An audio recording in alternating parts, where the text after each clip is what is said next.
Executive Director of the Global Alliance for the Future of Food, a strategic alliance of foundations working together and with others to transform food systems. I'm also the chair of the Champions Network of the UN Food Systems Summit. I'm pleased to be your moderator at this second public forum of Action Track 3, Boosting Nature Positive Production, one of the 5 action tracks of the UN Food Systems Summit. As you probably know, Action Track 3 focuses on boosting nature positive production systems at scale to globally meet the fundamental human right to healthy and nutritious food while operating within planetary boundaries. Action tracks are in charge of developing the game-changing solutions to be presented at the pre-summit in July, which will be further refined and delivered at the summit end of September. And the public forums of the UN Food Systems Summit action tracks are important opportunities to share and discuss with a wider audience the changes we seek to deliver the food systems transformation we need. The first public forum of this action track took place in December last year, and I can say it was a great success with more than 600 live participants and hundreds of questions. This is meant to be a people's forum, and we will only be successful with this kind of engagement from all of you. Before digging into the discussion, a couple of things. Please use the Q&A function to ask questions to our panelists. We will have a team in the background that will work to collect your questions and pose them to me at the appropriate moments. And second, to start us off, we'd like to do a quick poll. We'd like to know what experience you, our attendees, have with growing and harvesting food, so we can get a sense of the scope of who is joining us today. My colleague Peter will bring this up. Over to you, Peter.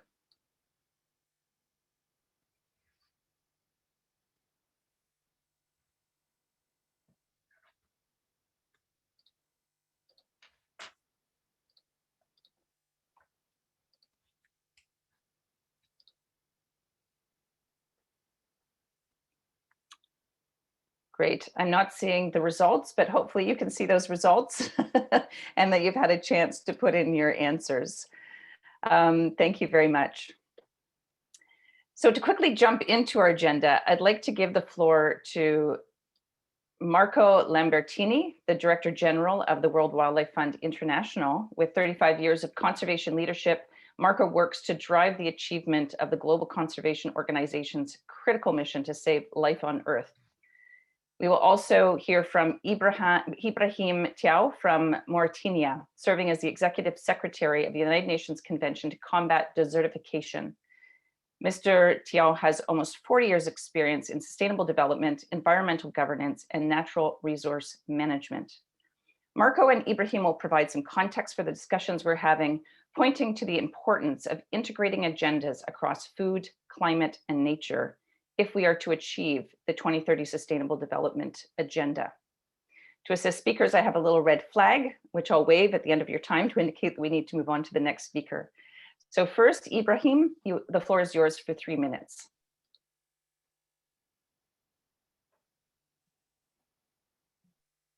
You're on mute, sir. I knew I would do something wrong. That's okay, we all do. Thank you for the opportunity, Ruth, and very pleased to be here, especially with my colleague and friend, Marco Lambertini. We have always had joint efforts to promote sustainable development for all. I am happy to see this high level of attendance and interest in this public forum. This is very encouraging because it means that people all over the world are very much interested in discussing and finding solutions to the collective challenges we face as humanity. The environmental crisis, combining the climate, land degradation, biodiversity loss, being the most pressing among those. Colleagues and friends, we are living through a time of disruption, pain, and uncertainty. This is also a time of great opportunity and hope. The one silver lining from the COVID-19 pandemic is that it has made people and governments realize that we cannot be living in the way we do. We cannot keep destroying nature for economic growth. What growth would it be if in fine, it is so negatively impacting on life on Earth? Instead, we can choose to recover better, investing money, time, and energy in solutions that protect, better manage, and restore nature. We should invest in our security, in the prosperity of future generations. This is a task we cannot shirk. The Secretary General of the United Nations warned us last year that humanity is waging a war on nature. This war amounts to suicide for our species, as we see in the COVID-19 pandemic, as we see in climate change, as we see in biodiversity loss, as we see in pollution, and as we see in land degradation. Unfortunately, our food systems are part of this problem, as they cause huge damage to the planet. Through greenhouse gas emissions, through agricultural expansion into wild spaces, through pollution of the soil and water from pesticides and fertilizer runoff, through soil erosion and loss of productivity. If natural land continues to be converted for agriculture to feed a projected population of 10 billion people, only 10% of the land will be left unaltered by 2050. The question is not whether we should feed the 10 billion people to come, nor is it whether we should save them from a possible cataclysm due to the destruction of the natural environment. The game-changing solutions are the ones that will transform our food systems and restore harmony between people and nature while feeding all 10 billion of us at the same time. We need to change the game to reset its goal and yardstick. There is no contradiction, though there may be some trade-offs. We are looking for bold actions to take to the summit in September, for ideas, for innovation, for new business models and enduring partnerships. The summit has 5 action tracks. We are focusing on action track 3, as Ruth just said, how to boost nature-positive food production at scale. Let me briefly outline the 3 areas of collaboration on this action track as we see it at the UNCCD. First, we need to protect some natural areas from degradation and conversion. The growing demand for cheap, processed food and meat-rich diets is part of the problem in the developed world. So perhaps we need to adapt our diets. Food loss and food waste are also a big part of the problem. It is necessary to reduce the large amount of food loss post-harvest, mostly in developing countries, improving conservation and accessing markets. Reducing the amount of food wasted, mostly in the developed world, is a moral imperative. Any food lost or wasted is water and land squandered, carbon emitted, and worthless economy. So we as consumers have an important role to play here. Current methods of food production are resource intensive, resulting in often harmful inefficiencies. So we must grow more food with less land and less water. We ought to treat land as a limiting factor in development instead of continuously expanding. Ruth, I see you are raising your red flag. I can stop here because the main message is there. If I had 1 more minute, I would say that I would tell you the second and the third area. The second area is sustainable management. Sustainable land management and water management techniques keep ecosystems and human communities productive, allow them to produce more with less, and slow land conversion and biodiversity loss. So we need to incentivize regenerative practices that keep our land healthy or recover lost productivity. These include organic agriculture, agroforestry, and sustainable rangeland management. Regenerative food production practices are well within our reach. We need to support them. The third area, and this is my last point, is recovering what has been lost. Billions of hectares of land have been degraded. Land restoration is central to healthy agriculture, a cooler planet, protecting biodiversity, and reigniting economic growth. Over 1 billion hectares of degraded land have already been targeted for restoration. This is roughly the equivalent of Canada, the second largest country on Earth. Over a quarter of these can be restored to produce food. So Ruth, thank you very much for your time and your patience. And I hope that these few words have been very useful to the conversation, or will be very useful, I hope. Thank you so much, you. Ibrahim. And absolutely, I really appreciate this very important context setting, and in particularly you elevating the connection between climate, food, productivity, prosperity, harmony, some of the words you used, and of course, our future.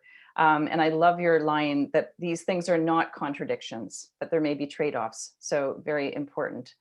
Marco, over to you, please, for your 3 minutes. Thank you very much, Ruth. And it's always an honor to follow Ibrahim's speeches. And thank you and welcome everyone, panelists and participants. Great opportunity to speak here. So let me just, first of all, echo Ibrahim in saying that we actually have less than 10 years to deliver the 2030 Sustainable Development Goals. But to put it bluntly, our ability to do so is limited by the failures and inefficiencies of our current economic and development model, and the impact it's having on nature and climate, the natural systems our society and our economy depend on. And the current food system is a major component of this increasingly, let's say, unfit for purpose economic model. The food system, however, is vital to the survival and the quality of life of humanity. It nourishes us and supports our health and well-being. It's the biggest employer in the world, and farming in particular continues to create opportunities to lift people out of poverty in many developing countries. So it is a sector that deserves great respect. But as population rapidly increased in the 20th century, agricultural innovation led to the intensification, ensuring food producers could keep pace with the demand. But an innovation and an acceleration that, however, did not take properly into account their ecological footprint. And so the current food system has reached what I would say a paradoxical point where agricultural land, but also fisheries and aquaculture in oceans and inland waters, the very same food production systems that rely on a stable and healthy natural system are at the same time driving deforestation, pollinators decline, overfishing, biodiversity loss more generally, and causing approximately 30% of greenhouse gas emissions, destabilizing climate, weather, rainfall patterns. And the third of all the food produced, as you all know, never gets eaten. It's either lost or wasted.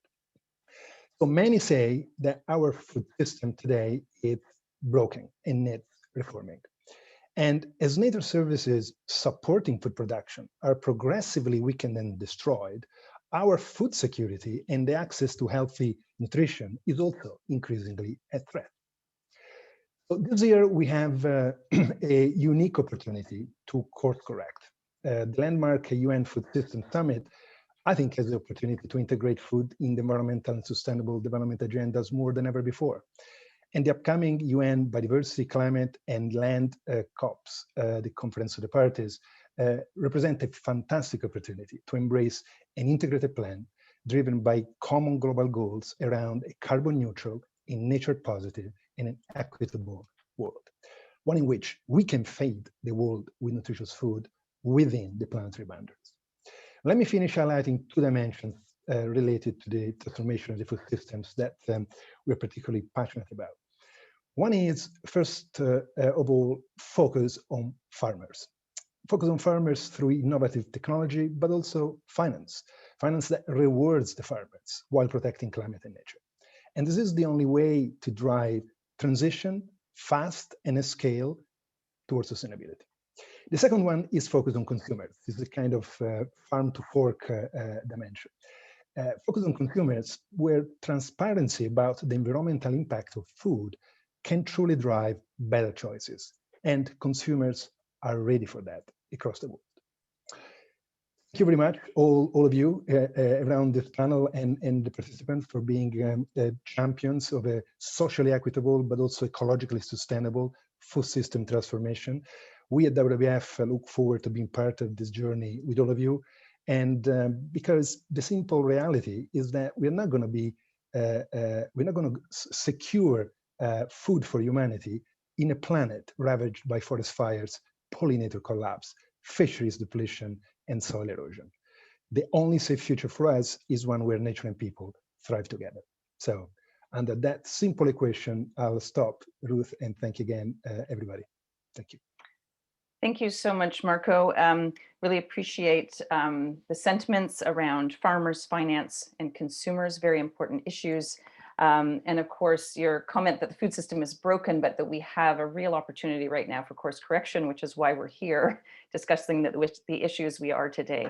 So both Marco and Ibrahim, very much appreciate your time and your insights today. We will now hear from Joao Campari, the leader of the Global Food Practice for World Wildlife Fund International. He has more than 20 years of experience in international development, particularly working to balance agricultural production and food systems with conservation. Joao, could you please provide us with a brief update of Action Track 3 and introduce us to the agenda for this public forum? Ruth, thank you very much. It's a great honor for me to be chairing this action track. And thank you, Ibrahim and Marco, for underscoring the context in which Food Systems Summit is taking place, and welcome everyone. Before we dive into detailed discussions on some key issues, I would like to share a brief update on what has been happening in Action Track 3 since our last public forum in December. And I will share you a few slides, and I promise these are the only slides that you will see throughout this event, so bear with me for a minute. Ruth, give me a thumbs up if you can see the slide. Okay, great.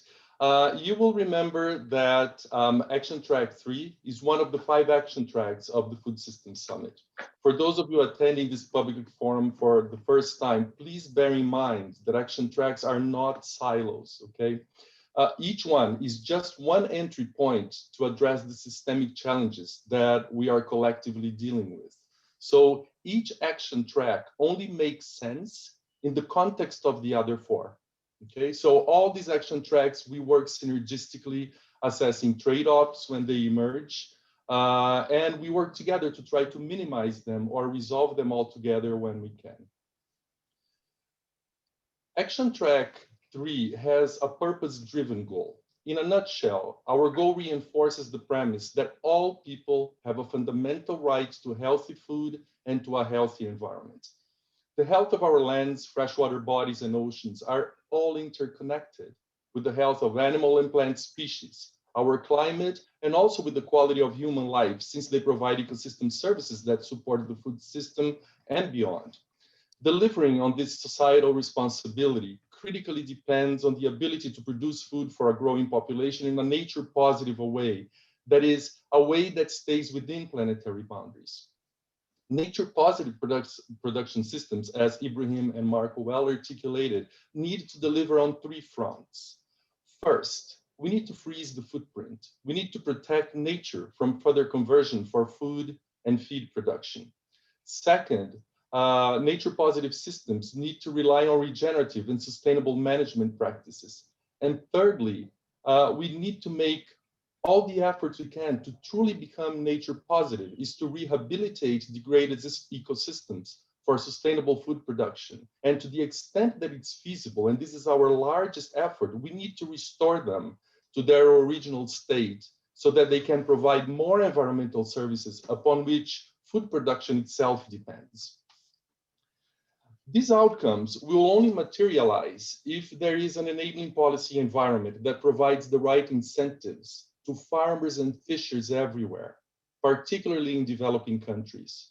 To deliver these outcomes, we need to design what we call game-changing solutions. And since any solution is context-specific, they must be designed by multi-stakeholder coalitions. This is what action tracks are all about. With each stakeholder group empowered to exercise its own agency according to its own social and cultural needs and perspectives. At the moment, the big focus of the action tracks is to design and socialize these propositions, these game-changing solutions.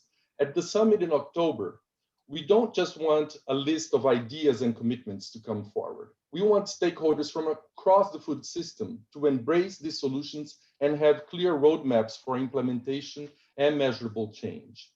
We at Action Track 3 have been gathering inputs from multiple sources, including this public forum, so please do keep talking to us, keep your ideas coming.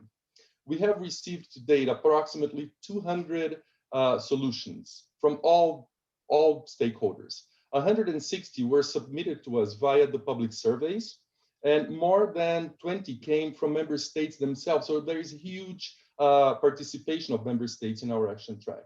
And 20 of them were pieced together by the action track leadership team. We are now clustering this first wave of proposals around thematic areas, checking for overlaps, but also to identify some gaps. The survey will remain open, so you can still submit your ideas. This slide here I put together to give you a flavor of some of the ideas that are coming forward. Okay, I just put here 12 clusters or 12 ideas that we've been collecting. Today you will hear from colleagues who are leading the design of 4 of these big ideas, these propositions. They will be in the panels sharing their insights with you. Ruth, I think I have spoken too much already, so let me give the floor back to you and our guest speakers. I'll come back at the end of the event to address any questions you may have. I just wanted to thank in anticipation all the guest speakers, and also thank you, Ruth, for moderating the session. Thank you, everyone, and I hope you enjoyed the discussions. Thank you so much, Joao. And you guys have been busy. And yes, as Joao says, this public forum is to surface ideas and questions. I encourage anybody involved in Action Track 3 to join the Q&A box. Answering some of those questions directly, we'll also try to get to as many as we can. But in the interest of time, let's turn to our first panel. Joining us, we have Maarten van Nieuwkoop, who is the Global Director for the Agriculture and Food Global Practice in the World Bank Sustainable Development Practice Group, providing leadership to the bank's strategy and overseeing the operationalization of the bank's vision on agriculture and food. We have Maximo Torero, who is the Chief Economist of the FAO.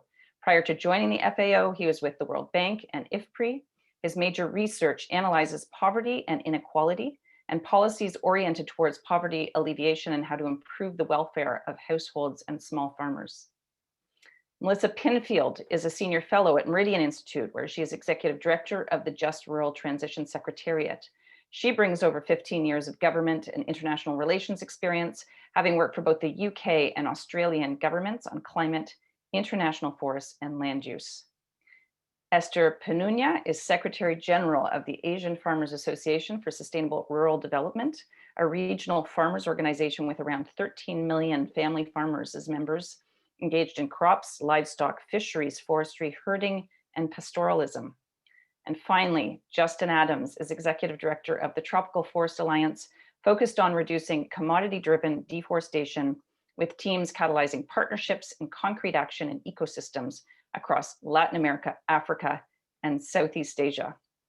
So before we jump in, first, again, speakers, I will wave my small red flag when your time is up. We have a lot to get through, so please keep your answers to within 3 minutes maximum. And second of all, I would like to just set an important context for the discussion.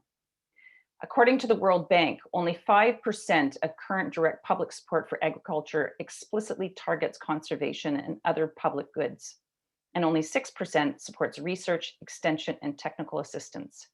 In many countries, too often the public support being provided by governments to the agricultural sector through subsidies, pricing, and other fiscal measures has unintended consequences and is not aligned with the country's food and nutrition security, climate, or biodiversity goals.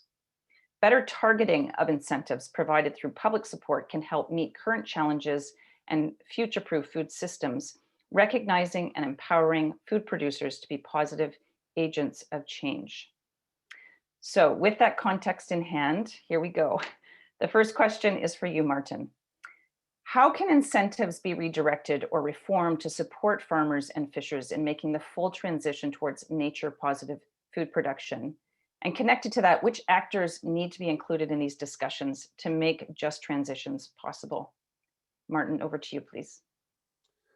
Thanks, Ruth. It's great to be here. Of course, these are excellent questions, and it's great to see there is so much interest in the topic, and rightly so, because the situation is that on the one hand, I mean, public support to agriculture is massive, as you said, amounting to $700 billion per year, according to the latest OECD report. Also, it's not just the bank that's doing this analysis, Making Better Policies for Food Systems report that was released a few weeks ago. And on the other hand, you know, if health and environmental costs are factored in, the global food system now is subtracting rather than adding value. This according to the Growing Better report of the Food and Land Use Coalition. This was launched at the UN Climate Action Summit in 2019. So clearly there is no sound economic rationale, to justify, the kind of public support that is currently provided, to agriculture. In fact, because of the inefficiencies and negative environmental externalities they generate, it could be argued that they are part of the climate problem. In the bank's opinion, these public support programs are the elephant in the room. And the question is how we could repurpose existing public support programs to agriculture so that they become a force of the good, contributing to better nutritional and environmental outcomes. For instance, rather than subsidizing fertilizers, what about providing incentives to farmers to maintain or improve soil health? Given the potential carbon sequestration properties of healthy soils, there clearly is a global public goods argument, to reward farmers for the provision of these services. Repurposing public support to agriculture, in our view, is a massive game-changing solution for providing better incentives to farmers to invest in nature-based solutions. Now, of course, the fact that we see this massive public support to a sector that is subtracting rather than adding value, it means that there is strong vested interest associated with these programs. So the question then is, how to deal with this. And I think there are three considerations. The first thing would be to put the evidence on the table at the country level that would consider senior policymakers to make the changes and to take action. This means not just an agenda for the ministers of agriculture, but also the ministers of finance, and especially now with the economic impact of COVID-19 causing fiscal havoc. Ministers of finance would have a strong interest now to look into any opportunity to improve the effectiveness and efficiency of their public support programs. Second, I think it was mentioned earlier, bringing the voices of the farmers into this debate. Clearly, current support to agriculture is not benefiting them. Most of that support is going to large farmers anyway. And it's also becoming less relevant because of climate change. What's the worth of a fertilizer subsidy if a farmer doesn't have anything to sell because of a drought? And the third thing, of course, is to kind of think big and think of big packages so that the individual reform items, the winners and the losers, cancel each other out. So in a nutshell, investing in analytics that provide the evidence, bringing the ministers of finance to the table, making sure that the voices of farmers are heard loud and clear, and thinking big in designing reform programs would be the key ingredients, to overcome vested interest and start thinking about how to implement, this game-changing solutions. Back to you. Great, Martin, thanks so much. And your point about vested interest is a perfect segue to the question I wanted to ask Maximo, so thank you for that. Maximo, your research has been focused on poverty and inequality. How does the political economy fit in here? How can we best deal with powerful lock-ins that inhibit transformative policy reforms to take place, especially for the most disadvantaged, such as women, indigenous peoples, smallholder farmers, and fishers? Thank you very much, and thank you for the question. Look, I think as Martin was saying, the level of distortions we have today, especially agriculture is one of the most distorted sectors, I think, in the world. It is the typical macroeconomic case where we have both on the supply side, the marginal cost, the private marginal cost of production is different to the social marginal cost of production. And on the demand side, the marginal benefit, the private marginal benefit of consumption is different to the social benefit of consumption. So it's a clear case where we need to bring incentives and align incentives properly to be able to resolve the social problem, which is normally a public good problem, so that we can have the solutions that are needed.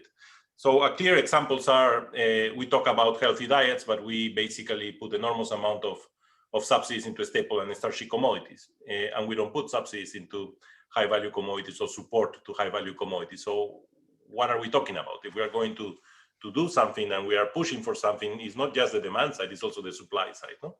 And that goes through input markets, as Martin was saying, in fertilizers, in seeds, but also goes in other dimensions. So what to do and how we can align this complex governance. So for me, the first element is to bring information and pretty good quality information of what countries are doing, what is the level of distortions they are creating in the market, and being very clear of what is needed to be done to level the playing field. Because countries that are putting the major amount of distortions are not necessarily the poorest countries. And that's what we need to come up with very strong information and share that information widely, and the summit can do that, so that we understand responsibilities and we have some accountability of the actions being implemented. The second is to measure trade-offs.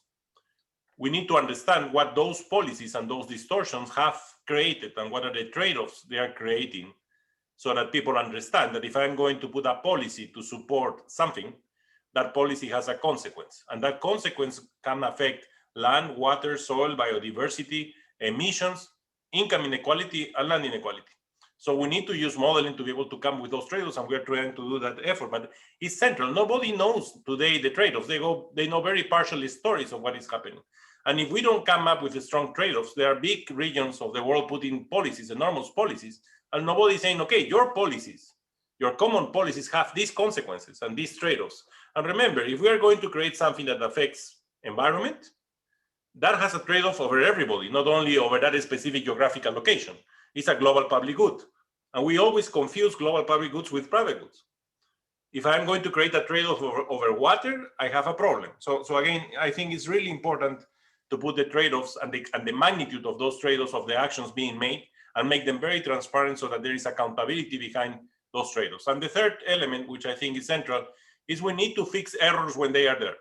For example, we know that production of livestock could create greenhouse gas emissions. Everybody knows that. Okay, but that doesn't mean that I will reduce production in a country which is producing efficiency livestock with a minimum effect over environment because they have the state-of-the-art technology. Because then if I stop producing there, I will create the problem in another location. And here is where the trade makes sense, because I can trade emissions so that I can compensate differences that I am facing today and end having the most efficient producers doing what they are supposed to do, and the ones that cannot do it get the benefit from them because of this trade-off emissions. And that is something that existed in the Kyoto Protocol, but it was not done properly. Why we don't fix it? Because a few countries have a problem. We need to find solutions to be able to align to the correct incentives. Thank you. Great, thanks, Maximo. And some of the themes that both you and Martin have brought up include information, evidence, farmers, talk about public goods, trade. Melissa, I'm going to turn to you.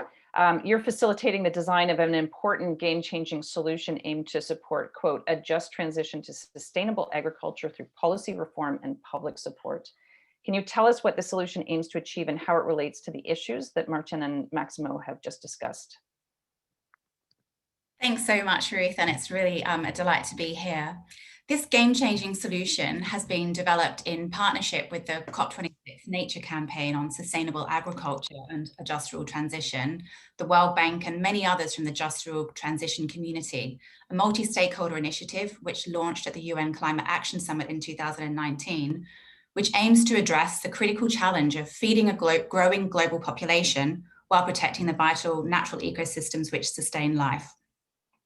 A number of governments have already started to design and implement agricultural policy reform to better direct public support towards improving soil and water quality, climate mitigation, and biodiversity protection.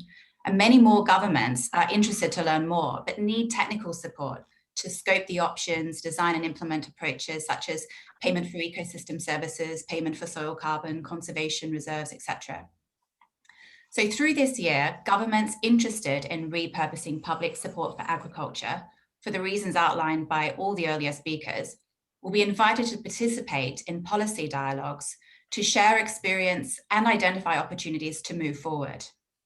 We'll also be holding a series of regional dialogues with food producers in partnership with the World Farmers Organization, as well as broad consultations with civil society, investors, and other stakeholders. You'll see from the questions that I popped into the Action Track 3 Community Forum discussion thread that would really welcome contributions and ideas from all around the world, positive examples to highlight, and specific challenges and opportunities that people are seeing for reform.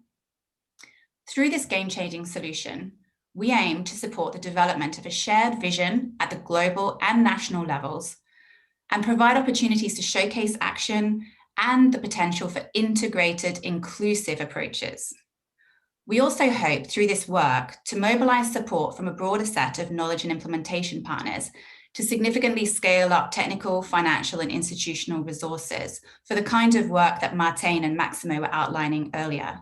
We need further research, analysis, and modeling to understand the role of positive incentives in different regional and local contexts. And the trade-offs, as Maximo said, to enable reformers to design and implement approaches that are based on evidence and, importantly, are politically feasible. Key to this is enabling food producers, local communities, civil society, and other stakeholders contribute meaningfully to the reform process. Beyond the Food Systems Summit, we aim to create a platform for ongoing policy dialogue, peer-to-peer learning, and knowledge exchange. And I really encourage anyone who wants to learn more about this or contribute evidence and case studies to visit the Just Rule Transition website at justruletransition.org. Thanks so much, Ruth, and back to you. Thanks so much, Melissa. That's fantastic. And obviously been doing a lot of hard work on this, so very much appreciate your efforts. I've been trying to keep my eye on the Q&A box. There's a ton going on there, which is fantastic. And I see that people can upvote certain points and questions. At the top of my list, I see a point from Molly Anderson about talking about our food system and recognizing that there are many multiple and parallel food systems. So this brings me to Esther. You have such an important perspective as the Secretary General of the Asian Farmers Association. When we talk about nature positive production, what immediately comes to mind for me anyway is agroecology and regenerative agriculture. And you're working on a game-changing solution for Action Track 3 called, quote, Scaling Out Agroecological Production Systems. So Esther, we know that the promotion of agroecology still faces resistance in certain circles. What kind of evidence is needed to make the international community consider agroecological production systems as a game-changing solution, or perhaps even, as some would argue, the game-changing solution? Esther, over to you. Thank you, Ruth. And I'm very happy to hear from you that the first thing that comes to your mind is agroecology when it comes to nature-based production. So agroecology is employed all over the world already to various degrees.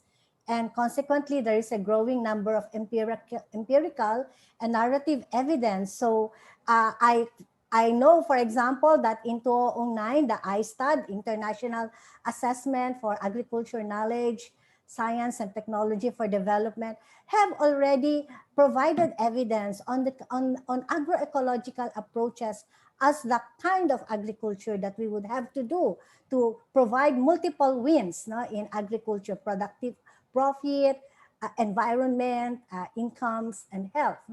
Also, there are already reports from the International Panel of Experts on Sustainable Food Systems. FAO has created an agroecology hub. There are also many evidences of stories, anecdotes of farmers really doing agroecology. APA has made several videos of farmers doing agroecology and the success that they have made. And if we see farmers as also scientists and researchers, we would really look into their experiments also and their experience. So in general, I think agroecology can be scaled by strengthening the agency of farmers and consumers so that they are organized and federated as cooperatives or as social enterprises, entering into full value chain services, inter-cooperative farmer-consumer trading and business arrangements. They are able to engage other stakeholders as partners in strengthening local food systems, in revitalizing the rural economy while protecting the nature. So in terms of incentives, so many, if we look at the food systems, there is production. So family farmers need rights over our lands, fisheries, forests, and also seeds. We need incentives for us to transition from chemical agriculture to agroecological approaches.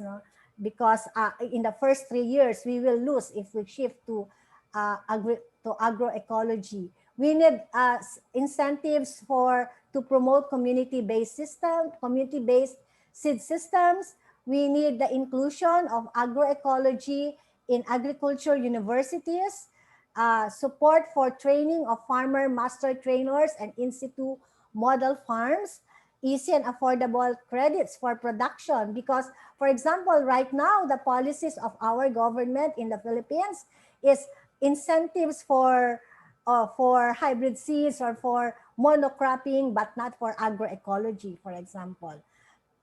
In terms of processing, marketing, and distribution, we have to have policies that incentivize farmers to do sustainable processing from their sustainably produced products. And this might include revision of cooperative laws, incentives such as public procurement, tax exemptions, flexible and easy credit. Then in terms of agency, really very good policies to support the organizations of farmers, associations, and their cooperatives, especially women organizations and young farmers organizations, really incentivize their agrupation and their federation. Thank you. Great, Esther, thank you so much. Two really important points that you've raised. One is around incentives and the financial flows and the monetary support that goes into agroecology and different sort of regenerative agricultural spaces, which I think we've started to increasingly recognize is quite minimal. So the very important point. The other point I want to elevate is your comment about farmers as scientists and researchers. And this is so critical. I know at the Global Alliance, we talk a lot about diverse evidence, not just scientific evidence, but really looking at indigenous knowledge, farmer knowledge, citizen science, and some of these other ways of knowing and ways of understanding the issues and the solutions. So again, looking at the Q&A and the chat box, there's quite a bit of discussion around subsidies. We now subsidize industrial agriculture to the tune of 1 million a minute. Subsidizing fertilizers is still a problem, a contribution to climate crisis. How will this track work to end perverse subsidies? This in part connects to the question I want to ask you, Justin. You were involved with the design of a game-changing solution which aims to, quote, transform commodity supply chains to benefit people and to protect and restore nature. What types of investments are needed in commodity production to better align to the Sustainable Development Goals? Which types of investments do we need to halt? And how do we face the difficult challenges of redirecting these kinds of supports? Over to you. Thank you so much, Ruth, and thank you to the organizers for putting on this great event. I'm really pleased to be talking about the role of commodity supply chains. It's not a new agenda, would be the first point I would make. We've been looking at how commodities have driven forest loss in particular for more than a decade. We've been looking at the role of commodity supply chains in terms of sort of industrial agriculture, and yet we've seen still continued losses. Since 2000, to increase food production, we've actually seen some 345 million hectares of new land come into production. And that has also resulted, and that's more than the size of India. And we've also seen some 50 million hectares, so roughly the size of Spain, of net forest loss over that same period to produce all of this food. So when we talk about nature positive production, we've got to recognize that right now the system, as we heard from Marco, Ibrahim, from Joao at the beginning, is actually driving still too much degradation and loss, and all too often not accounting for the livelihoods of people, as we've heard from Melissa and others as well. So not a new agenda. We've had many hundreds of companies trying to address deforestation in their own supply chains. We've had governments pushing on this, and many civil society organizations working on this agenda for well over a decade. And yet we're still seeing these challenges. So as we move into the Food Systems Summit, the real opportunity is how do we, instead of having an environmental discussion, how do we actually start having a more integrated discussion that recognizes all of these issues are interconnected? And that's, I think, the great opportunity that the UN Food Systems Summit offers. So the game changer that we're talking about is actually to bring these things together. This is bringing a dialogue that actually the UK government has also launched called the FACT Dialogue, Forest Agriculture and Commodity Trade, that brings countries from the Global South and the Global North together. And in terms of then other stakeholders, brings businesses, from the production end, businesses from the consumption end, and farmers and ranchers, producers, together with civil society organizations and indigenous peoples, to think about what are some of the solutions that can actually link this together. It is going to be about how do we finally find incentives for farmers. Lots of the things in the chat about how can we actually mobilize incentives, and that's not just public subsidies, but that's thinking about the tens of millions, hundreds of millions of dollars a year that are invested to try and improve sustainability in supply chains to actually move towards the consumers. How do we unlock carbon markets? We've got vast amounts of voluntary carbon commitments being made by companies. How do we link that to the farmers that might need it most? How do we align trade discussions that are starting to happen between the global north and the global south? So that's what we are looking to do through this dialogue and through the Food System Summit and running to COP26 and beyond, is to think about how do we bring more integrated, game-changing opportunities together, because individually we will not achieve the transformation needed. We're only going to achieve that through collective action. And this is the year where we really need to get, this is the decade where we absolutely have to get moving on that. And we're really excited to be bringing that together, and would welcome input on the chat, would welcome opportunities to engage beyond this discussion today. Thank you, Ruth. Thank you so much, Justin. And you've fed right into the next question I want to ask each of you. I have been trying to keep my eye on the Q&A box, and there's so many good questions there related to human rights, related to everyday behavior and how that interplays with systems lock-ins. You know, the balance between individual choices and system choices. The question I want to touch on, though, and Justin, you sort of tipped off the direction of this. You said this isn't an environmental conversation; it's an integrated conversation. And this is a huge question. I'm going to give you each like 1 minute to answer it, so I apologize for that, but I just want to get it on the table. And this is that cutting across all of your recommendations, all of your comments, sit some fundamental values or aspirational goals like diversity, like equity, like resilience. You've all mentioned these words. So how do we make sure that any game-changing solutions are working towards these multiple goals at once and not preferencing one goal over the other? Huge question. I'm going to give you each 1 minute before we move on to the next part of our agenda. So Justin, I'm going to go back to you and start with you.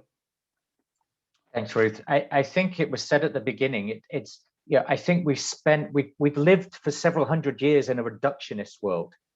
And now we are at a point, and Ibrahim said, we can't continue to think of land as an endless resource.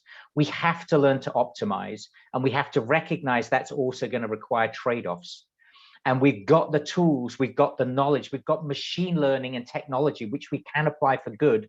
But it means that each of us need to recognize there are many different parts of the system. None of us know what the perfect answer is. And so that's going to require compromise, and it's going to require real listening about where and how we can optimize these systems, because there are trade-offs.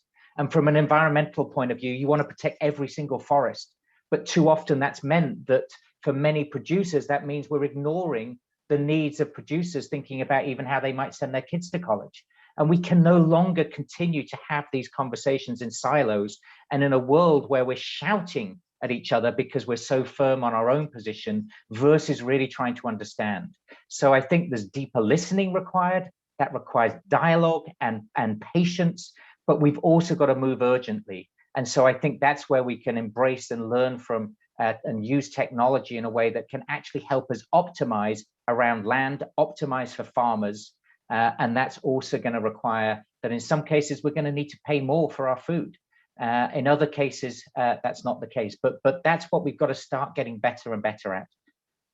Great, very wise, Justin. Thank you. Esther, what about you? How do we hold up all of these values together? Esther, are you there? Yes, Ruth, I'm sorry. There you are. Yep, no problem. I'm sorry, I was trying to respond to a question in the chat box. Can you repeat the question, Ruth? Yeah, the question. Sorry. Yeah, no problem. The question is that we're all touching on sort of fundamental values or aspirational goals like diversity, equity, resilience. How do we make sure that the game-changing solutions are working towards these multiple goals together and not preferencing one goal over another. Yes, 1 minute. Yes, I think that requires a lot of a dialogue among the various stakeholders, government, civil society, farmers, producers, organizations, consumers, research institutes, institutions, donors, the development partners. And I think we need to really, have an agreement, a consensus on the basic values and principles that we want to embrace in terms of nature-based production. So I think, for example, the CFS are already doing something on the principles of what should be sustainable food systems. There are principles already on what we should do with the environment, what should biodiverse environment should look like. So I think it's not very difficult to come up with this consensus. And then the game-changing solutions can be weighed according to these principles that we have agreed in a multi-stakeholder dialogue process. Thank you. Fantastic. Thank you, Esther. Melissa, what about for you? Wow, what a cracking question. Thanks, Ruth. So, you know, completely, I just think the word that Justin said nails it for me, which is listening. And I think a lot of what we also really want to do through the work this year is really offer that, you know, platform through this to listen and understand the concerns and challenges of those who are sort of really closest to food production, you know, farmers and fishers and pastoralists, those who really also have with them the solutions at hand. We need, if we don't design the policy reforms and the public and the way in which public support can incentivize without really listening and understanding the reality on the ground, then we're going to fail. We're going to also get these communities offside. So it's really important, I think, that, you know, the message that, you know, we're trying to send here, it's very different from the fossil fuel subsidies debate. You know, this is about repurposing public support and money and providing in a way that's going to help these communities become more resilient, address some of their most fundamental challenges, and incentivize a shift towards sustainable agricultural production, growing more nutritious crops, etc. And the other thing I think, you know, over the last few decades of working in this, you know, we've really operated in these different silos. You've had the climate community and the health community and the development community, but we need to all come together. We need to understand that it's only by coming together that we're going to find some common goals and a way forward that really sort of maximizes the chance to design solutions that can meet multiple objectives. Great. Thanks, Melissa. Maximo, 1 minute on this very big question. Yeah, so let me state some principles which I think are central to answer your question. First is people is first. This is a summit about people. Then we look at the other things. Second, it's impossible to achieve multidimensional objective at the same time. The only thing that will do is create confusion and we will never arrive to a solution. What is possible is to have clear objective function. This is a food system summit. So the objective function is clear. We need to have people zero hunger and have people access to healthy diets. But that will create enormous amount of trade-offs depending on the policies that we implement. And those trade-offs could damage environment, could damage water, nature, and so on. And we need to find ways to minimize those trade-offs. So if we don't understand that, and we don't understand that we need to quantify those trade-offs, then we have a problem. And that's basically the problem we have been living in the past. And the third element, I think, which is central, is we need also to let science to speak. We normally ignore science.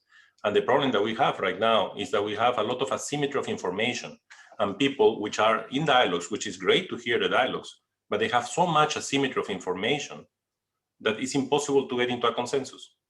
And that has been reflected in the CFS and in many other places. So at the end, you end deteriorating a policy, you end deteriorating a guideline, because you are talking of different things. People don't have the common language. So I think we need to put a huge effort to bring as much evidence as possible so that we start dialogues with a clear structure and with a clear objective functions that we want to achieve and help them understand what are the trade-offs of whatever policy or pathway is decided at the country level to implement to be able to achieve that goal. Thank you. Great. Thank you, Maximo. Martijn, final word. Yes, thanks. Excellent question. we're in the midst of a global crisis caused by COVID-19. I think that crisis is personal to everybody. I think everybody knows family and friends actually who had COVID-19. I think there's a common interest among all of us, to kind of avoid the next pandemic. And of course, there we need to realize that if you look at the pandemics that have hit the world the last 25 years, they're all pandemics. 70% are pandemics of zoonotic nature. So in the end, in a way, the food system is associated with the root cause of COVID-19 that we're experiencing now. Investing in One Health, bringing together animal health, human health, and environmental health would be the way, to kind of avoid the next pandemic and avoid that the threat of a next pandemic continues to loom over any efforts to build back better. Now, of course, if you put it in place, the zoonotic risks are very much associated with the destruction and invasion of natural habitats, and agriculture is the biggest driver of that. So how can we actually steer this common interest in that direction so that actually it generates, a co-benefit, slowing down or eliminating the destruction of natural habitats, which is very much aligned with the agenda of this action track. So that would be my response, Ruth. How can we tap into that collective energy and common interest to move this agenda forward? Thanks. Great, thank you. And thank you for raising human, animal, and planetary health as the real goal here. I'd like to thank these panelists, Justin, Esther, Melissa, Maximo, Martin, very important work you're doing. And we look forward to learning more as this whole process unfolds. So we are now going to move to the next part of our agenda, which is sort of a fireside chat entitled Food from Our Lands, Oceans, and Inland Waters. This is a food systems summit with an emphasis on systems. We know how critical land, ocean, and inland waters are to planetary human and animal health. And we're starting to understand more and more how critical the interconnections are between land, oceans, and inland waters. And indeed, how critical the interconnections are between these incredible marvels of our planet and climate, health, equity, opportunity, and resilience. We cannot separate our future from the health of our planet. And this is a profound truth that I think we're all starting to grapple with. So to help us explore this, we have a fabulous panel of 3 world experts on lands, oceans, and inland waters. We have Professor Ratan Lal, who is a professor of soil science and the director of the Carbon Management and Sequestration Center at Ohio State University. He received the 2020 World Food Prize for developing and mainstreaming a soil-centric approach to increasing food production that restores and conserves natural resources and mitigates climate change. Welcome, Dr. Lal. We have Professor Rashid Soumaila, who is a professor and director of the Fisheries Economics Research Unit at University of British Columbia's Fisheries Center. He specializes in bioeconomics, marine ecosystem valuation, and the analysis of global issues such as fisheries subsidies, illegal, unreported, and unregulated fishing, and the economics of high and deep seas fisheries. Welcome, Professor Soumaila. Ms. Shakuntala Tilsted is the research program leader for value chains and nutrition at World Fish, stationed in Malaysia. Her work focuses on nutrition-sensitive fish agri-food systems, in particular the potential of increased production and consumption of nutrient-rich small fish in combating and preventing vitamin and mineral deficiencies in low and middle income countries. So welcome, Ms. Tilsted. I'm very humbled to be moderating this fireside chat with such a distinguished panel. So to start us off, I will pose an open question to all 3 of you. What are the main challenges of and intersections between food production on lands, oceans, and inland waters, and how can management of these domains affect each other? So 2 minutes each. Shakuntala, I'm going to start with you. Please go ahead. Thank you, Ruth. Well, first of all, let me say greetings from Penang, Malaysia. And I'm calling in from where the World Fish is and where our headquarters are. And we work with the importance of the fishery sector for healthy people and planet. And we are one of the CGIAR centers. And just this year, the one CGIAR has revamped its mission, which is now looking at food, land, and water systems in a climate crisis for healthy people and planet. So I think there is a shift from just the focus being on terrestrial food production, also to encompass the foods and the benefits we have both for people and for planet, from looking also at the water systems and the water systems from which we derive aquatic foods. Making this shift gives us a more gives us a more resilient system, gives us a greater diversity of foods, and gives us the opportunities for having nature-based production that goes beyond just land. Great, thank you very much. Ratan, what do you think? What are the challenges of the intersections, and how can management of these domains affect one another?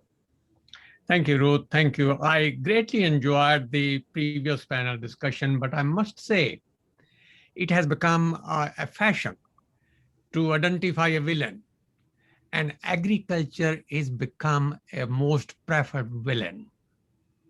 Unfortunately, as long as each of us like to eat, agriculture has to be a solution. And let's make sure that we understand that part. Therefore, we must reconcile the need to produce more with the absolute necessity of improving the environment. These two have to go together. In this approach, soil health is absolutely essential. Soil health is the essence of life. Soil organic matter content is the basis of soil health. The agricultural management practices, no fault of the farmers, because they are resource poor many times, they do not have resources to do what can be done, have depleted the soil organic matter content to as much as 1/3 to maybe 70%. Total estimate of 135 gigaton. This has to be put back. Organic matter content in the root zone must be brought back to 1.5 to 2%. It can be done by the improved known practices, provided that we empower farmers, we empower land managers, we give them motivation and incentive to do something that we are demanding them to do. If we did that, we can sequester carbon in soils of the world about 2 to 2.5 gigaton per year. This is equal to about 15 to 20% of the anthropogenic emission. You might say this is not enough, but this is also essential to many other co-benefits. Climate change mitigation is one, water quality renewability another one, the biodiversity another one. All those benefits, sustainable development goals depend on this. Therefore, we must think this is the opportunity. The Food Summit provides us an opportunity by which we can address the food security as well as mitigate the climate change. We have a very low-hanging fruit.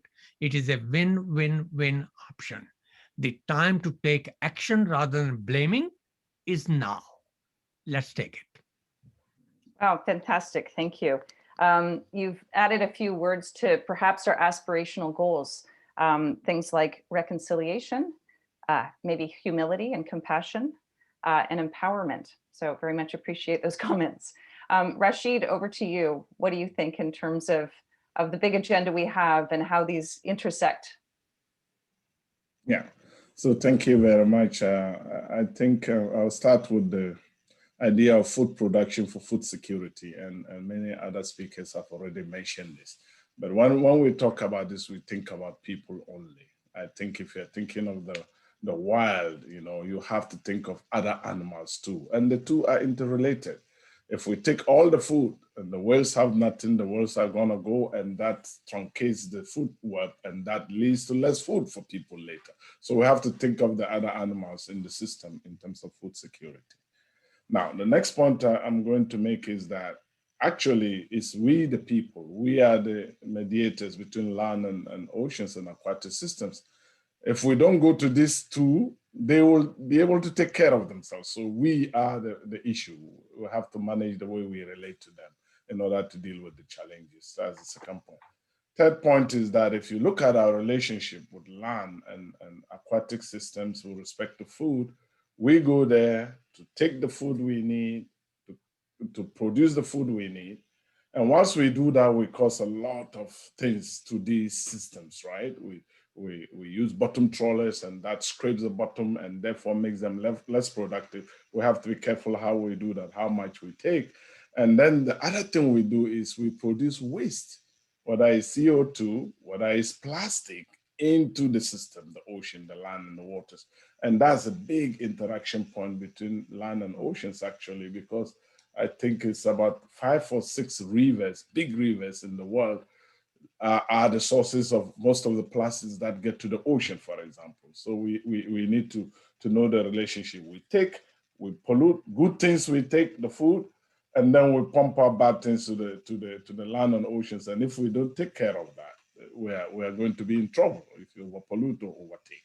And economic policy, as it was discussed earlier, social policy, cultural policy, what we do, how we produce the food, and how we share the food. Who gets the food? Is it the 1% or is it the whole world? Is very crucial in dealing with the challenges. Just to make to give one concrete example, aquaculture. You know, the farming of fish it's like farming of food on land, right? And this is done both on the water and on land for fish farming.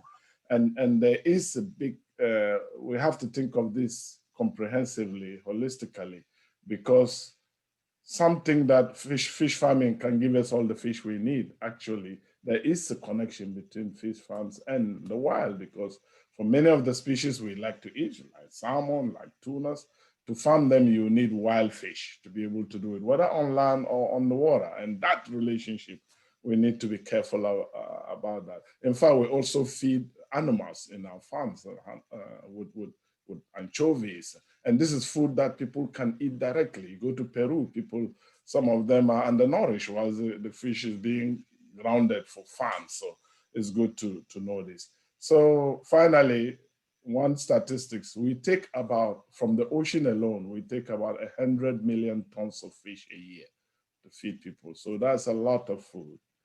Actually, I think this is more than all the cows we slaughter a year to feed people. So the ocean is a big part of it, like Shakuntala mentioned. And the way we bring them together will help us a lot in dealing with the challenges, at the same time feeding people and keeping other animals also alive. Thank you very much. Great, thanks, Rashid. I'd actually love to dig into that a little bit more, because you've pointed to a few things, and you've talked about social policy, cultural policy, environmental policy, and other things. I'm just wondering if you can expand a little bit on, in terms of your work with ocean systems, as well as coastal communities and ecosystems, what is working well and what is not working well? Can you give us some specifics? Yeah, one thing I've seen recently in Vancouver here, there is a group, they call themselves young fishermen. They like to say young fishermen, and I always remind them Young Fishers Association. And I like their principle. These are young people who want to fish and provide food and livelihood for themselves, but they care. They really understand that they need the environment. They need the ocean to be productive and clean. So they set up this association to inform themselves, educate themselves. I've been giving lectures there almost yearly because I love the principle. They bring the economics and the nature in a sustainable way. I think that is one example that I personally like a lot. You know, another one is the insurance company. We found out, one of my postdocs, Dana Miller, in her research, she found out that big insurance companies actually finance illegal fishing, IUU fishing, a lot of the time unknowingly. So when we publish this, she's working with things like Lloyd to actually come up with principles on how to make sure that our insurance companies don't finance illegal fishing, which is very important in so many ways in terms of stealing fish away from developing countries and all the social and economic impact losses. So, you know, 2 examples for you there. Fantastic. Thank you. Yes, Shakuntala, please jump in. And let me bring in an example, not of solutions, but an example that I do think is important for us. And I'm talking also as the action track for advanced equitable livelihoods, which bears relation to to what we are discussing today and building on what Rashid says. So if I would go to the Great Lakes of Africa or coastal regions of many countries, not only in Africa, but in Asia, the vast majority of those who work with the fish processing, which is perhaps drying or smoking, and also fish trade, are women. And this is one of the focus that we are having in the action track for with respect to equitable livelihoods of women in these parts of the food systems. Because if you look at Africa and many parts of sub-Saharan Africa, the most important animal source food consumed, especially by the poor and vulnerable, is fish and other aquatic animals. And within that group, a large portion is processed fishes, dried fish. So if we should work together across the action tracks and try to get solutions that are linked, and here I talk about this particular group, large groups of thousands, millions of women who work in this sector, I do think that we can make advances that would benefit many, and especially benefit those at the bottom of who are in need of healthy and nutritious food systems. These and their families. Yeah, so thank you. That is an example. Thank you both. And I think there are two things I want to lift up here. Number one is the importance of identifying where there are some real challenges and tensions. And I think there's been a really fantastic positive focus on game-changing solutions within the summit. And I think we need to equally continue to hold up where there's some real tensions and issues. For instance, Rashid, you talk about illegal fishing and making sure that we're attending to some of those very tough issues. I think, Shakuntala, in terms of your comments, gender is so critical, and it is a really strong theme within the summit. And I think we need to continue to elevate the issues around gender, because as you say, there's so many women that are sort of working within the food system, and they're also the population that is really on the sharp end of impacts, of negative impacts of climate change, COVID, et cetera. Youth is also a really strong theme. And we also have to really be able to shine a light on young people who are inheriting this food system from us. And so how do we really elevate their voices, their ideas, et cetera. So Ratan, I want to come back to you, back to the land. Yes. You're part of the team building a game-changing solution called, quote, Building Global Initiatives to Address Soil Health and Carbon Sequestration. Soil and land are crucial in regenerative agriculture, and we know that you have dedicated your life in researching the techniques for conserving soils and land. How do we move from sort of plot level, farm level approaches towards sustainable landscape management? Oh, thank you, Ruth. That's a very good question. Indeed, this is the time to translate science into action. We know on plot scale and experimental scale that soil health can be maintained by increasing carbon content in the soil, organic carbon content. The question is, how do you motivate farmers? Let's take the example of the US. We have a Clean Air Act. We have a Clean Water Act of EPA. We do not have a Healthy Soil Act. Is it possible to have clean air and clean water without healthy soil? I think this is the time to require some kind of policy that empowers farmers, that motivates farmers. We are demanding from farmers some ecosystem services in which they are in a way concerned that they may not get what they invest in. Therefore, society, consumer, the taxpayers, the policymaker must assure them that if you adopt better management practices, we assure you the minimum returns on investment in terms of improving soil health. I think this is a part which also requires global attention. We do not have a global soil policy of soil health restoration. Probably World Soil Summit, Food Summit could consider that option. And I think we also have to recognize for 700 million insecure food malnourished people, another 245 million being increased in number because of the COVID-19. We have more than 2 billion suffering from malnutrition. The health of soil, plants, animal, people, environment, and the planet is one and indivisible. If the health of soil is not maintained, unfortunately, everything else cannot be maintained either. World Food Summit provides us that opportunity. I'd like to make one more simple comment, and then you may perhaps have some other question, and that is simply this.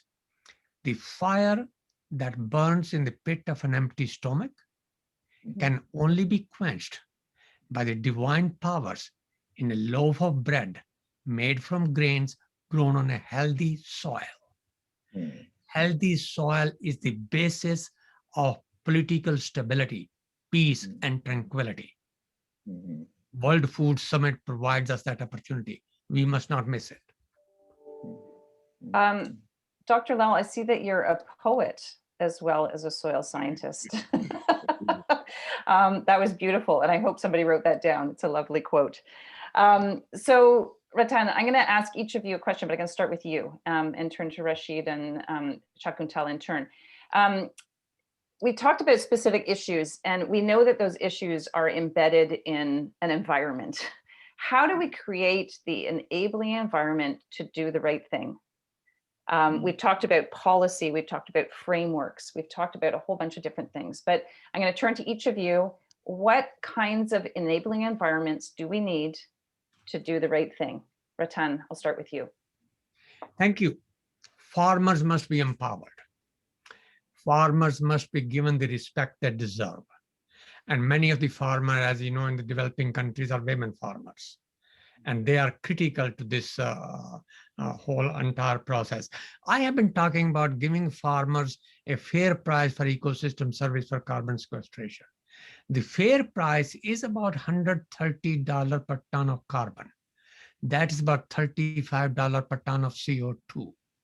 So if a farmer sequesters half a ton of carbon, they must be rewarded $60 to $65 per hectare. That would be about $25 to $20 per acre. The price that often is offered, even by many developing organizations and by well-meaning industry, which is very important, is not enough. We undervalue a very important common resource, and we do not provide a fair support to farmers. Undervaluing a resource and not giving them a fair price to the farmer and expecting them to do what we want them to do is not going to happen. That's an environment we must create. It may mean paying more for food, but I think it is the only path we have. Farmers, land managers, those people who deal with land resource are the biggest stakeholder of the environment. Without empowering them, without creating enabling environment, we cannot succeed. And we must realize that. Thank you. This has been an extremely strong theme throughout the whole discussion today. Incentives, the empowerment of farmers, and particularly women. Now, Rashid, I'm sure that you're going to pull that out and say farmers and fishers. But what about for you? What kind of enabling environments do we need in terms of your whole world with oceans and coastal ecosystems? Yeah, no, thank you. Yeah, so fishes, of course, I never forget them, right? Don't leave them behind. So I think I will talk about financing, you know, as a key enabling environment, and we need appropriate and sustainable and finance that supports sustainable food production throughout, from land to sea to whatever. So that's important. Why do I say this? You know, we all know that without finance, all good ideas, all good projects, programs die at the altar of finance. If you don't have the money, nothing really happens in our modern world. So we need, and this has to be appropriate and sustainable. I'll just use one example to give you this. In fisheries, we estimate that the subsidies are about 35 billion a year. That is peanuts when you think about agriculture, right? But it's a huge part of the total revenue, first-hand revenue generated, about 30%, right? So that's quite significant in terms of incentives. Now, most of this money goes to large-scale industrial fleets. 80% is our estimate. Only 20% goes to small scale fishers in the communities where food is needed, where the people need livelihood. I think this is crazy. And just this number brings in all the other issues we talk about. Think about gender. Most women fishing are actually small scale compared to large scale. So that means automatically you are disadvantaging women all over the world, especially in developing countries, which I think any policymaker, that is crazy to do, given all the disadvantages our sisters and mothers and aunties face, right? So, and then the youth also come in. You don't start fishing with a big boat, you start with a small one. They are also disadvantaged. You can tie in so much into finance, so appropriate finance. And one way to do it is allocate part of the GDP generated from the ocean, from the rivers, and from land to that sector to ensure that we have sustainable food production, you know. Thank you. Fantastic, thank you. A lot of very important points there. And just from my perspective with my Global Alliance for the Future of Food hat on, we have analyzed 8 years of research and convening, and through that have come up with what are collective calls to action. There are 7 of them that just keep surfacing over and over and over again. And you're all touching on all of them in terms of financial flows and incentives and true cost accounting, governance. So very pleased to hear many of the themes that you're elevating. Shakuntala, I'm going to turn to you. What about for you with inland waters and enabling environments? Thank you. First of all, I'd like to make some comments that are specific for where we are now with, with moving forward with the Food System Summit. I do think we have a really good opportunity as I said, sitting in as the Vice Chair of Action Track 4. I really do think that if we can explore the synergies and links between the 5 action tracks and really work hard towards working together in finding the solutions, that this year, this time, we can make a big difference. And that opportunity, we mustn't let go. We mustn't let that go by. When we look at where I stand with respect to the work that I do with the focus on aquatic foods for healthy people and healthy planet, I do think that again, if we would look towards food, land, and water systems together, and until now, we have been undervaluing and underreporting the importance to this system of food, land, and water, that the part of water has been undervalued and underreported. And I do think that we should get a better representation of the water part and what the water part means for the entire food system with respect to the policies and investments. And if I would take one near at home example, then I would say that if governments and development partners would include the foods, the nutritious foods that come from the aquatic food systems into government policies and guidelines, and then make use of this for the potential of nourishing nations, be it school feeding programs, now with COVID-19, mother and child health care programs, feeding of refugees. I do think that we would make some dent in working across all 5 action tracks, and we can make some progress. Thank you. Thank you all, Ratan, Rashid, Shakuntala, so fantastic. Ruth, can Ratan, I one last just comment? make a very small one? I think a comment was made in the previous discussion. We are paying subsidy 1 million per minute. Yeah. I want to add something to it.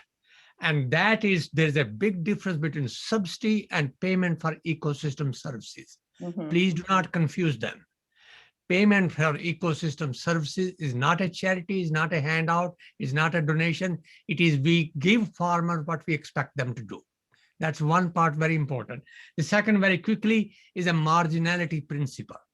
Marginal soils cultivated, the marginal inputs produce marginal yield and support marginal living. Let's reverse that trend through soil health. And the last thing I want to mention, people are mirror image of the soil they live on. When people are miserable, suffering, hungry, and desperate, they pass their sufferings to the land, and the land reciprocates. This vicious cycle must be broken. The entry point is soil health. Don't forget it. Yeah. Thank you, Dr. Lal, for those clarifications and for underscoring, first of all, that we mirror nature, we mirror our environment, we mirror our planet. And secondly, a point that you've made over again and that others have too, there's a real opportunity ahead of us. So let's seize that opportunity. So thank you, Ratan Rashid, Shakuntala, so interesting. And we really appreciate your time today. And what's more, all of the work that you're doing on these central issues related to a more positive food future. So thank you very much. This has been a fascinating and informative discussion on incentives and game changers, as well as the worlds of land, oceans, and inland waters. And certainly the discussions around these issues should not stop here and need to continue. So that's why it's important to keep the discussion going within the UN Food System Summit and outside of the UN Food System Summit. Inside for that, we have the Food System Community Platform and the Action Track 3 digital community, which I'm happy to pass on to Dr. Martin Frick to explain. Martin is the Senior Director of Policy and Program Coordination at UNFCCC and is currently serving as the Deputy to the Special Envoy for the UN Food System Summit 2021. Martin, over to you. Ruth, thank you very much and a pleasure to be here. And let me just say, it's wonderful to see Professor Lal. We had conversations more than a decade ago about the potential of soil organic carbon, and it's finally coming to a point that this is being recognized.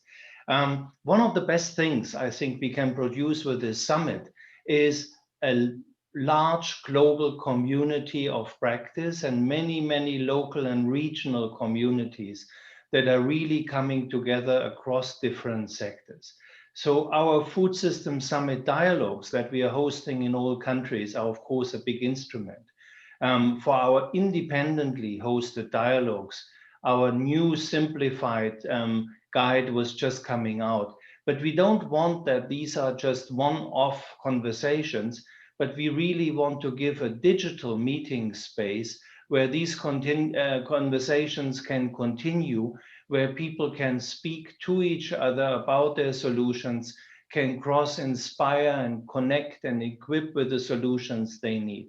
So if you go to foodsystems.community, and we will have a walkthrough in a minute, you can register there. Bear in mind that this website is barely 4 weeks old, and it's rapidly expanding. We are having currently about 200 people a day who are registering.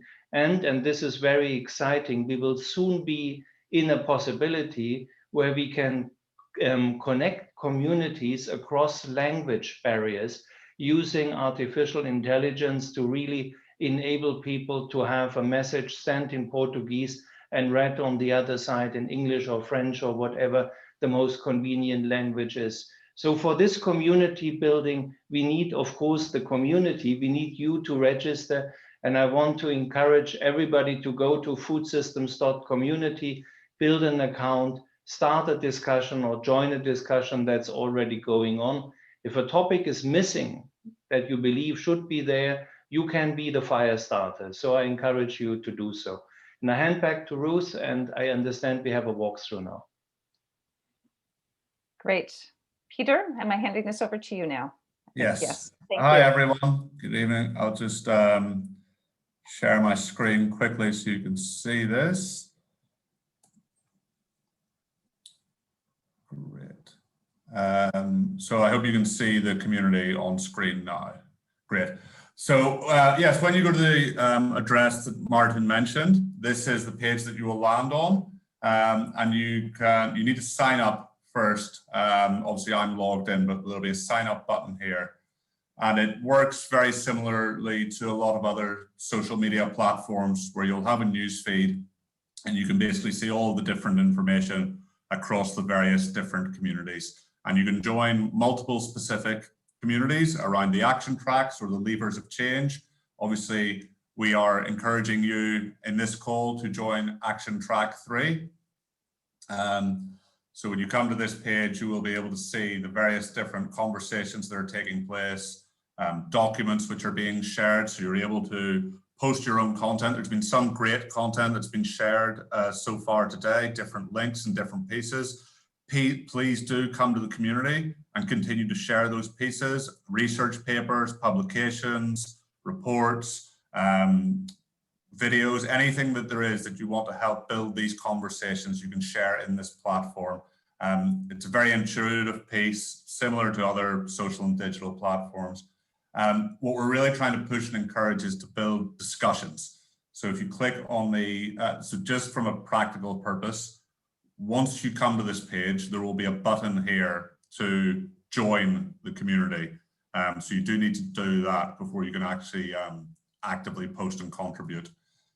Then when you come into the discussions, this is basically can be a dedicated space. You can already see some of the topics we've discussed today have been started. So Melissa has posted around a just transition through policy reform and public support. We have comments on forest, agriculture and commodity trade, on freshwater fisheries.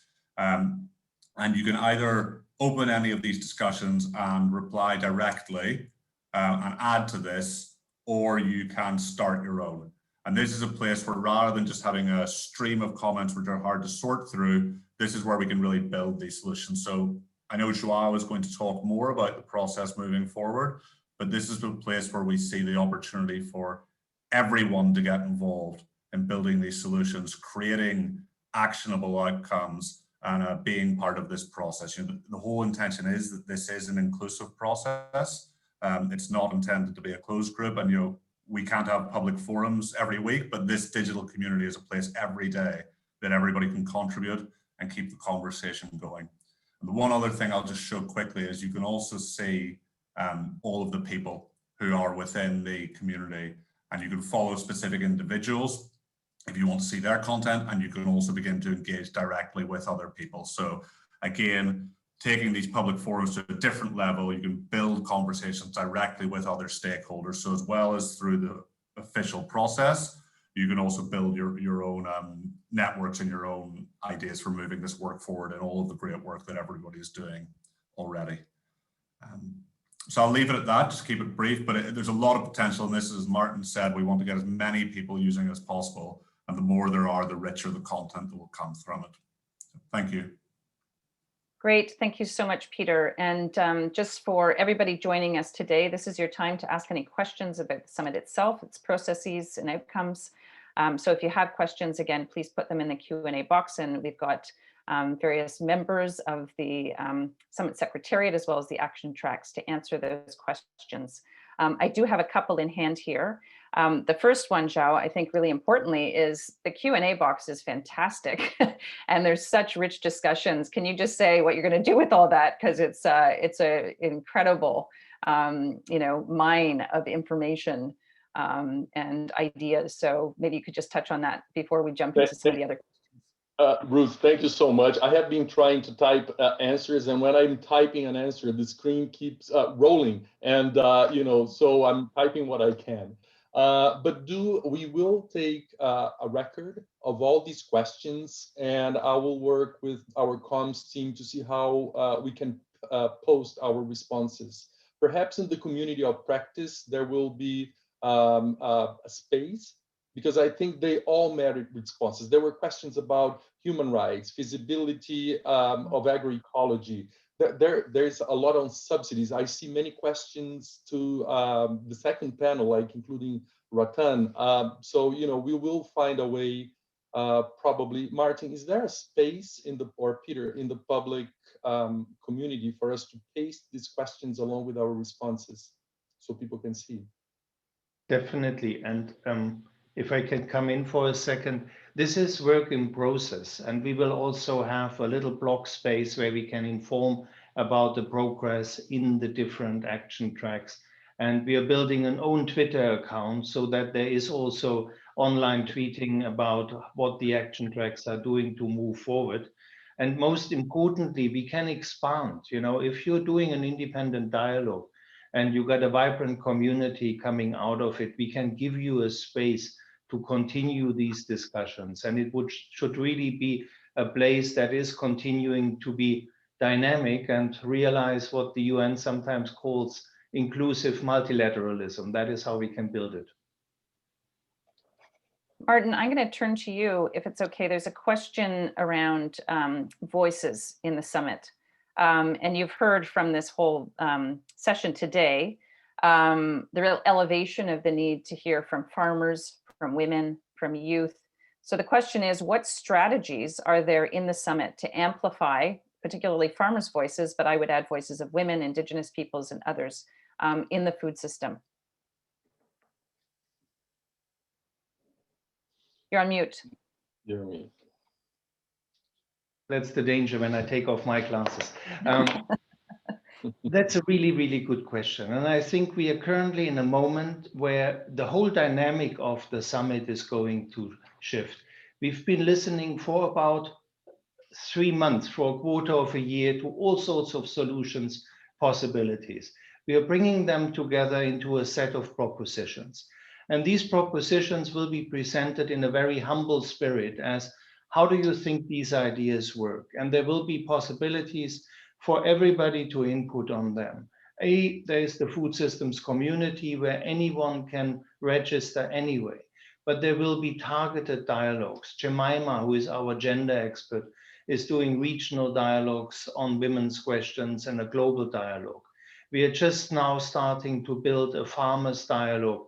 There will be an open forum with civil society coming up, which I really hope will also be a catalytic moment, because we've been often asked, so what do you stand for? What do you want to achieve? And, you know, our propositions will make that clearer. And, you know, again, they will not be written in stone, but they will be here to focus the discussions and say, do you think we got this right? What is missing? Whom should we connect to? And we will do a whole set of these outreach possibilities in order to reach out. But let me also say that all of those who are listening, who are connected to their communities, we want to hear from you, and we would like to work with you so that you can help us reaching out on the ground, be it with independent dialogues, be it with an open forum. We are really open to that. We need to hear from you, but we are a small team, and you know, we are trying to cater for more than 7 billion people. So any help welcome. Yeah, so I'd like Martin, to ask, sorry, Bruce, Zhao, go on. if I may, I'm just having an idea here, and push me back if this is not a good idea.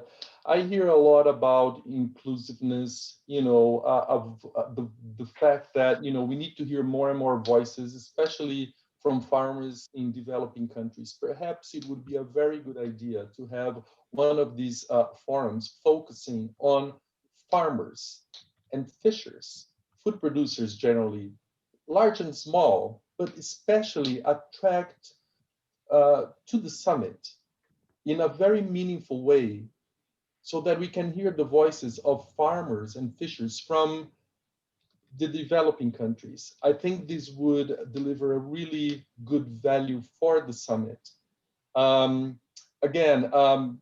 If everybody supports this idea, and this is why these public forums are super important, we can put one of these events together for that, to serve that purpose across action tracks, because farmers everywhere, and especially small farmers, are super important. So let's make a cross action track public forum where we invite the farmers' voices, especially small farmers from developing countries. So Martin, I saw a thumbs up. Absolutely, and I'm smiling because I had this exact conversation with Ajay from Action Track 2, who is with the Indian Farmers Association, and a similar idea came up. So I think that is a given, we will do that. Very good, thank you. Okay, back to you, Ruth. Idea. Yeah, thank you. I've got a couple of questions that are popping up in my mind. So first of all, Martin, you and I have talked about this. There are independent dialogues and a big push on folks hosting independent dialogues. There are also national dialogues and global dialogues. How do we know that that information will be analyzed and synthesized and come to light? And how will the outputs of those dialogues be fed into the summit? Thanks, Ruth. The national level dialogues will be submitting, and we are working with Dr. Navarro, and we will get synthesis reports from Dr. Navarro. For the independent dialogues, we will have an independent evaluator, Blue Marble evaluation, that will help us independent to really filter out the most important elements that are coming out of the independent dialogues. Of course, they need to be synthesized. It needs to be a punchy document that we can bring it in, but it will definitely inform what the summit will say at the end, and it will also inform the further shaping and adjusting of our propositions for action.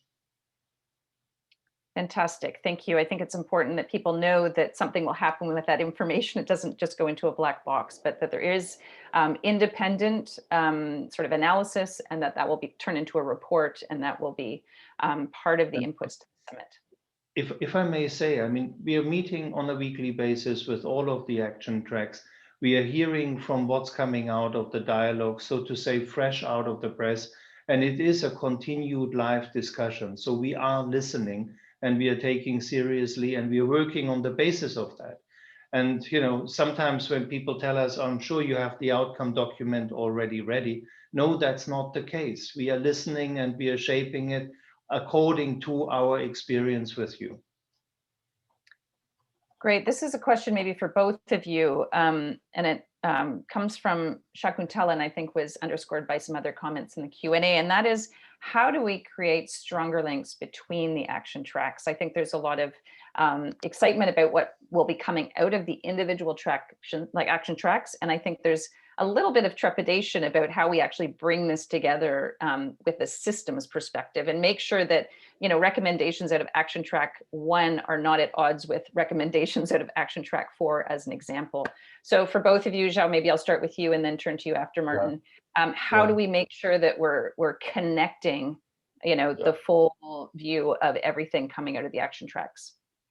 Okay, so Ruth, just for everyone to understand the process, and Martin just mentioned, we meet all action track chairs and vice chairs and our supports every week, in which we bring up, you know, some of the solutions that are emerging, the game-changing solutions. We do discuss trade-offs, because sometimes trade-offs do emerge, you know, like how is it possible to boost nature-positive solution at scale without compromising human health, for example, or without impacting livelihoods in a negative way. So all these conversations we have them every week. So it's very important, and I see nothing but very goodwill among all action tracks. It's a very collaborative spirit among the organizations that are leading, and also the UN anchor agencies that participate in these dialogues. So when we see a trade-off emerging, you know, and they do emerge, like I said, we don't fight over them. We respectfully acknowledge the other side, and we try to minimize or find solutions around them. There will be a moment next week in which all action tracks are going to assess all solutions across action tracks to identify if there are overlaps, redundancies, but also synergies, and very importantly, if there are gaps that we need to address. I'm sure there will be.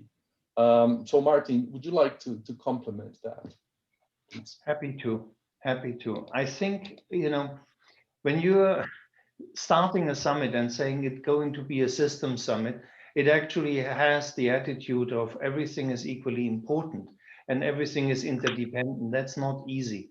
And the 5 action track have helped us to get a grip with this first wave of that.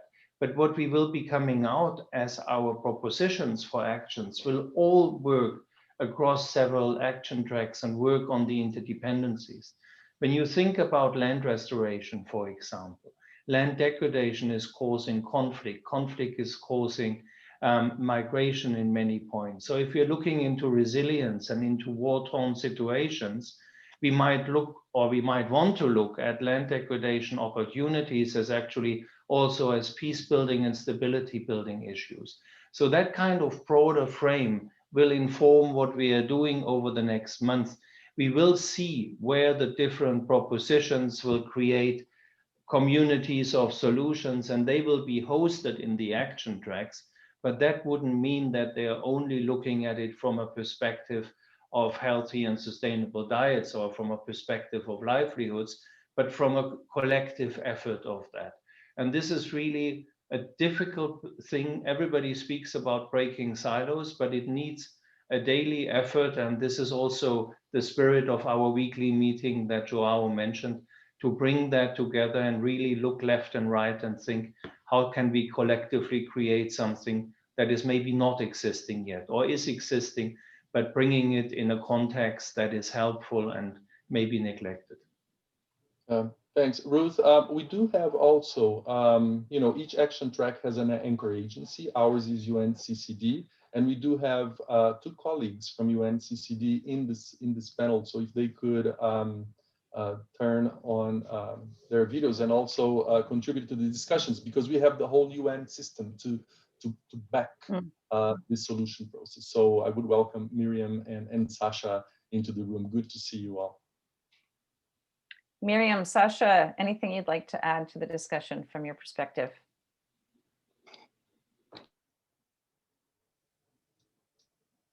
Okay, I'll take the lead here. Thank you very much. We have a great team in Action Track 3. And so as the UN support agency, we have a couple different functions. One is to coordinate all the diverse entry points that the UN system provides to the action tracks. So that means conventions, programs, agencies, many of which are working on the ground. So these solutions that we're developing, these propositions are being reacted to by the UN agencies, but also have great potential going forward after the summit. And this includes in terms of finance, in terms of women empowerment and so forth. So we're very honored to be part of this, and I'm happy to answer any specific questions that you might have. Thank you. Great, thank you. And Miriam, anything you want to add? You don't have to, but if you'd like to. Okay. Line. Okay. Okay, no problem. So most of the other questions that we have are very content oriented, and I think that they're being dealt with kind of within the Q&A. And of course, Joao, as you said earlier, they will be brought into the considerations of Action Track 3. And so there are not a lot of other questions related to the summit itself. So perhaps, I know, Joao, you've got some closing comments, but I'll just turn to Martin first to say, Martin, as deputy, any final words that you would like to offer for this public forum? I think, this public forum is a wonderful thing, but it's also a club of the privileged, because we are all able to connect digitally. And one of the things that is really a very tough nut to crack is, how do you get to the people who have not access to bandwidth? And quite often, particularly in LDCs, bandwidth might be available, but it's really, really expensive to buy your time to be in these meetings. And one of the things I would really love to see, and I want to encourage everyone to share ideas, is how do we bridge the digital gap? How do we get to the last mile so people can really participate? And I know there are smart solutions out there, but I think that would be something I would be really personally interested in. And again, doing a People Summit, I can just encourage you to register on the Food Systems community and to become this community. That's my closing. Thank you. Great, thank you, Martin. And Joao, you're the lead of Action Track 3.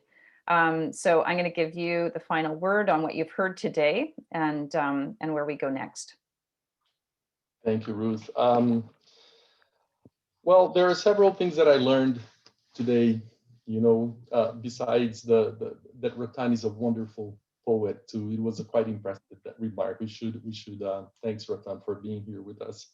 I just want to highlight and reflect something that he said, about us not becoming nature positive does not mean that we're going to make one sector entirely negative or choose a villain. The food system is vital to the survival of our species, including our own, right? And as the global population increased quite rapidly in the 20th century, basically, agricultural innovations ensured that food producers could keep pace, fishers and farmers everywhere. And the food system, like Marco correctly pointed out in his opening remarks, is the biggest employer in the world, you know, so with 1 billion or more working on food. And farming creates opportunities to lift people out of poverty in the developing world. So when we look at nature positive production, we need to really pay attention to one of our core principles in Action Track 3 is to defend and create an enabling policy environment to support the full transition to nature positive production systems. And it's critical that such policies will support the implementation of feasible solutions that we are striving, to achieve, and provide the right incentives for food producers everywhere to make the needed transition, especially in the developing world. So, you know, and in this process, we need to mind the gap. You know, there are social gaps, there are gender gaps, there are those whose voices cannot easily make it into the summit process. We need to proactively go out there. And I saw some very good comments in the chat box. How are we going to include a human rights agenda when we talk about nature positive production? How are we going to hear the voices of farmers in the developing world whose voices sometimes cannot make it into these global processes just because of capacity gaps? So there are gaps everywhere, and we do need to mind the gap on many fronts. But we also, in minding the gap, we also have, I always like to remind everyone that we are 9 harvests away from the delivery of the SDGs. 2030, we need to have figured out the pathways of change. And we need every farmer, we need every fisher, we need everyone on board this food summit so that we can be meaningful. We're gonna make lots of mistakes in the way forward, you know, unintended, but they will be mistakes. There is a cost and a risk of doing things.